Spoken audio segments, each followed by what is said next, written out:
So mga kamatis, mga kaibigan, ay nako, Diyos ko naman, pati science din na pinatawad ni Carl. Okay, if you reach kasi yan, naman kasi, yung subtitle nyo naman na automated, baka pwede nyo namang spell check bago nyo i-upload. Pwede naman yun, di ba? If you reach a certain level, anong level yan, tol? Ay, nako. If you reach a certain level, okay? Pakinggan natin. If you reach a certain level, for example, yung eroplano tumataas. Okay. For as long na mas mataas yan, mas mataas yung pressure niyan. Hindi naman totoo yun. Hindi po facts yan. Kasi ang relationship po ng pressure and altitude ay, eto, teka lang, ayan, pressure decreases with increasing altitude. Bakit po? Kasi pressure at any level in the atmosphere may be interpreted to the total weight of the air above the unit area at any elevation. Okay? At higher elevation, there are fewer air molecules given at a surface than a similar. Paano ibig sabihin yan?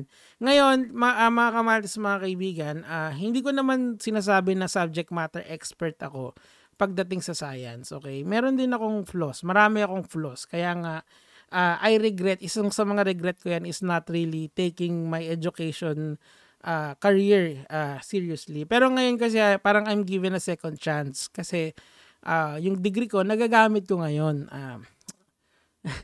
Mamaya, bibigyan ko kayo ng example.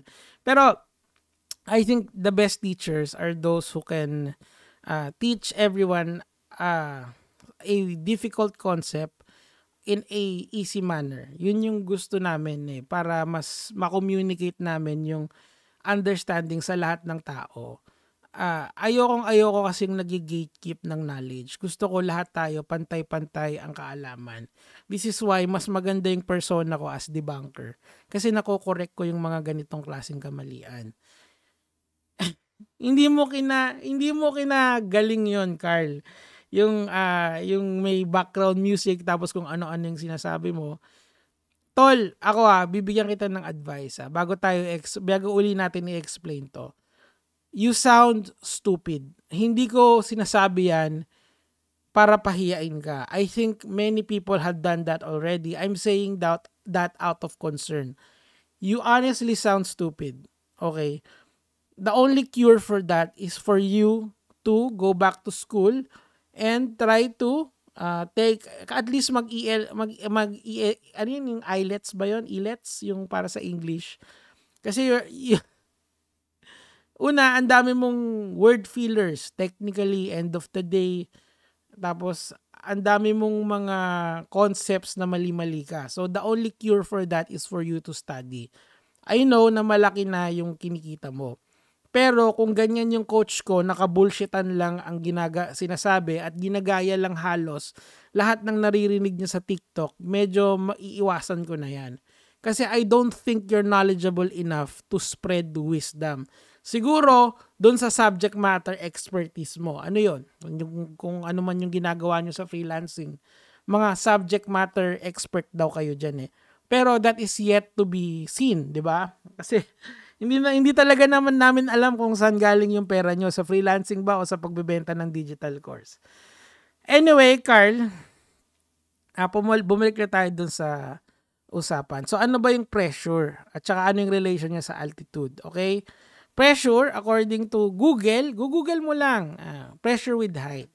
Pressure decreases with increasing altitude. The pressure, teka dito natin ilagay, at any level in the atmosphere may be interpreted the total weight of the air above a unit area at elevation. At higher elevation, there are fewer air molecules above a given surface than a similar surface at a lower level. So isipin nyo na lang, pupunta kayo sa atmosphere natin. The higher you go, the lesser the air is. So yung tinatawag nating atmospheric pressure or yung nararamdaman natin ngayon with our atmosphere decreases as we go up and up. Kaya pag nasa space ka na, wala nang atmospheric pressure doon. Gets? Pero pagka kunyari pumupunta ka sa pababa ka ng pababa, mas mararamdaman mo doon yung pressure ng ating ng ating mundo. Or even if you go underwater, di ba? Kaya nga yung Titan submersible, sumabog, nag-implode, or sumabog paloob kasi yung pressure na nararamdaman niya is coming from all sides, di ba? Gets? So, baliktad. The lower you go, the higher the pressure is. Gets mo ba? Di ba? Mas mahirap yun pag nalulubog ka. Parang sa buhay. Ito, bigyan natin ng magandang citation yan. Magandang quote. Parang sa buhay, di ba? Mas lalo mong linulubog yung sarili mo sa kahihiyan, mas tumitindi yung pressure. Gets nyo? Mas lalo kang nawawalan ng pera, mas nagiging financially incapable ka or financially stupid ka, mas lalong kang nahihirapang bumangon. Gets? Pag lugmok ka, mas tumataas yung pressure. Unlike kapag ka mas mayaman ka, mas marami kang pera, mas madali ang buhay. Of course, kapag ka sumobra ka sa ginagawa mo, kahit saan bagay, minsan nakaka-pressure talaga, di ba? So, that's the idea there, okay? Siguro yun yung pinakamagandang nuggets of truth doon. So, yun, I would suggest kay Carl na bumalik sa school.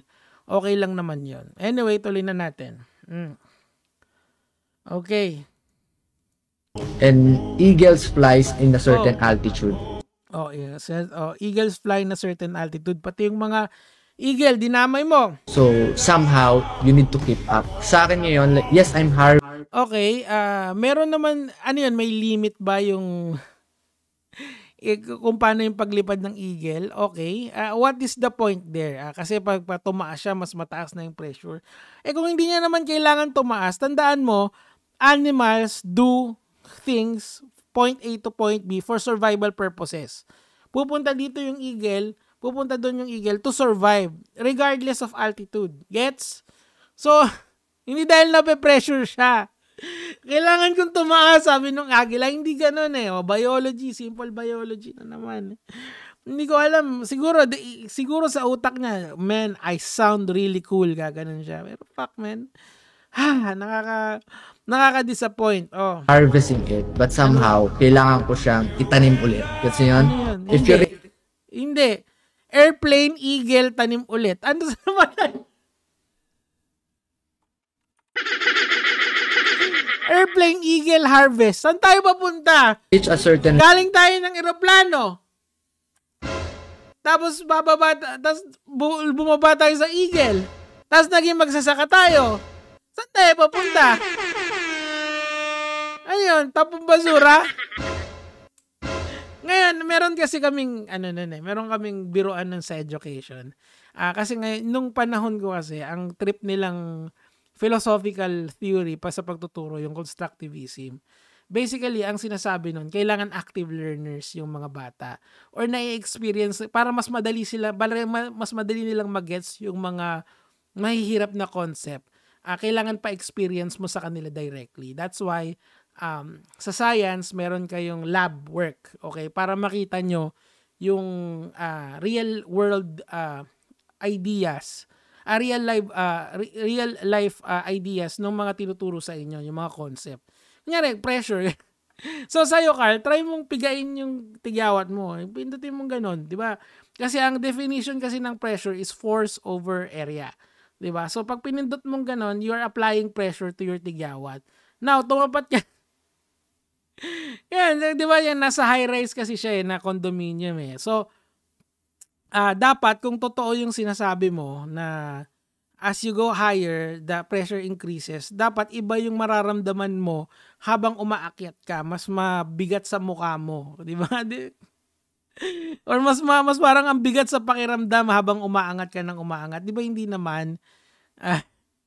Wala kang namang nararamdaman siguro nahirapan ka lang huminga pagka umaangat ka ng umaangat kasi nga there are lesser air molecules habang umaangat ka. Gets? Pero para maramdaman mo yung pressure, pressure yan. Or tapat mo yung mukha mo sa electric fan. Tapos, tapos tapat mo yung mukha mo sa hose. Di ba? Mararamdaman mo yung difference ng air pressure at water pressure. Joke lang yun. Joke lang. Totohanin mo. Para maramdaman mo yung difference nun. So, anong moral lesson nito? Di ba? Pumunta sa airplane, pumunta sa eagle, pumunta sa harvest. Gets nyo yun? Hindi. Hindi ko gets. Ano ba yun? Also, in summary mga kamatis, mga kaibigan, if we're not subject matter experts, or kung may mali man tayo, mas magandang i-correct natin yung sarili natin. Wala namang masama umamin na nagkamali ka. Ang masama, yung mali ka na, hindi mo pa kinokorek, nagpapabayad ka pa. Oh, yan ba yung gusto nyong coach? Kung ano-ano sinasabi sa internet. Oh, yun lang naman yung sa akin for today, mga lods.